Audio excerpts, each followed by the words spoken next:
The JSE All Share Index is slightly down, around 74,345, tracking a cautious sentiment across global markets. This comes as investors brace for a packed week of central bank meetings, including the U.S. Federal Reserve, the Bank of England and the Bank of Japan. Greg Katzenellenbogen is director at Sanlam Private Wealth, and he joins us now for the latest market moves. Thank you very much, Greg, for your time this afternoon. So the rand is under pressure yet again. What is it this time? No, well, the rand, obviously the US dollar has been quite strong in the last few trading days, and that has had an effect on the rand. But also the rand has got its own problems at the moment. You would have seen a couple of weeks ago there was headlines about the Treasury advising government that we're running out of money and that we'll have to take some pretty strong austerity measures, so that didn't help. And then there was the news from Transnet that's also in quite a bit of financial problems, and that the government is borrowing, increasing the size of their borrowings in order to fund public sector salaries. So all this has a negative effect on the rand, and people think that if government borrowing is going to, because of tax collection also being down, that investors will probably need a higher yield for the debt that they buy from the government. So all these things are having a negative effect on the rand, but principally the dollar has been extremely strong. There are talks in some quarters of society about austerity measures, especially on Treasury side ahead of the medium-term budget delivery, which usually happens in October, but now it's in November. How much space is there for that?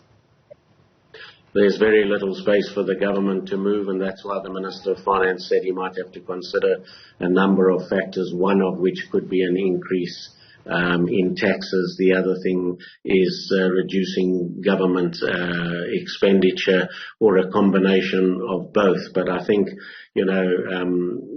South Africans are already highly taxed, both through direct and indirect taxes. So I don't think that's the way to go. But unfortunately, I think that governments, the budget deficit, they'll need to borrow more money, and that will continue to put our rand under pressure. But wait, there's more. On the commodities front, gold climbed towards the $1,930 an ounce, while oil continues to rise. Speak to us about the factors influencing that. Well, certainly with gold at the moment, I think the reason that gold is held up so well is that inflation expectations in America came down in September. In August they were expectation of 3.5%. Now in September they came down to 3.1%. That's good for gold if inflation declines. And the long-term inflation expectation is about, over the next 5 to 10 years, is about 2.7%. So that's given underpin to gold as well. But also there's a lot of problems in the world, and everyone is not sure whether the US government is finished with their interest rate hikes. It looks like they'll go on hold now in September, and there's a good chance, although they're leaving room open for another hike in November, there's a good chance that they'll stay packed in November as well. And if it looks like that interest rate cycle has peaked, that will be very good news for gold. On the oil front? On the oil front, so, Saudi and Russia extended the time period on when they're going, cutting production, and so that has put an underpin on the oil price, trading Brent close to $95.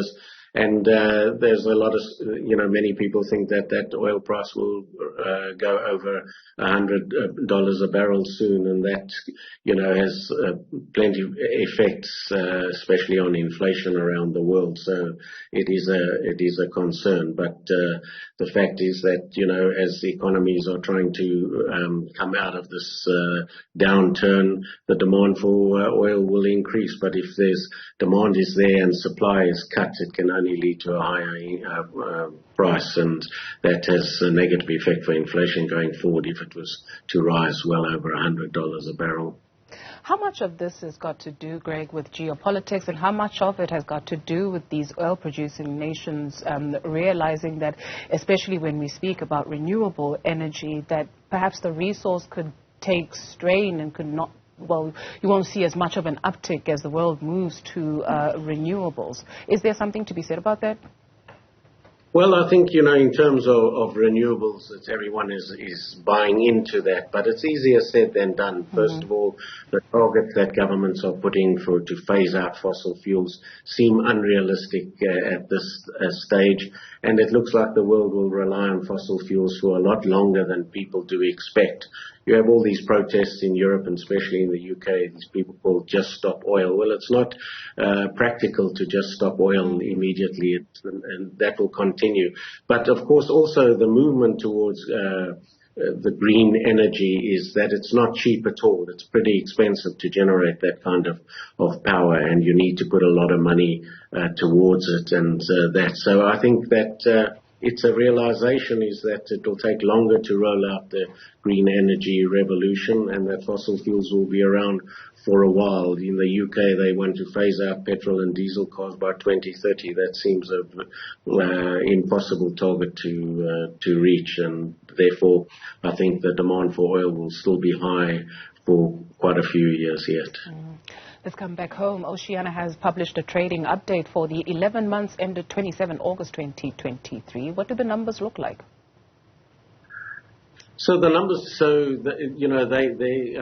their Lucky Star division of canned fish, that sales volume for 11 months was 8% higher. And so there's a continued demand for what they call affordable and shelf-stable protein. So that helped. But the increase in the selling price, and they did have reduced freight costs, but that was insufficient to offset the rises that they had in terms of energy, producing tin cans and tomato paste. And so the weak rand helped them a little bit, but they can see, that costs are still pretty high.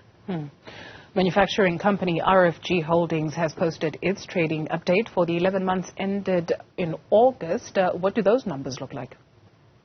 No, so they increased their revenue by 10% for the 11 months to the end of August, and that growth was driven also because they were able to raise prices around by 13.5%.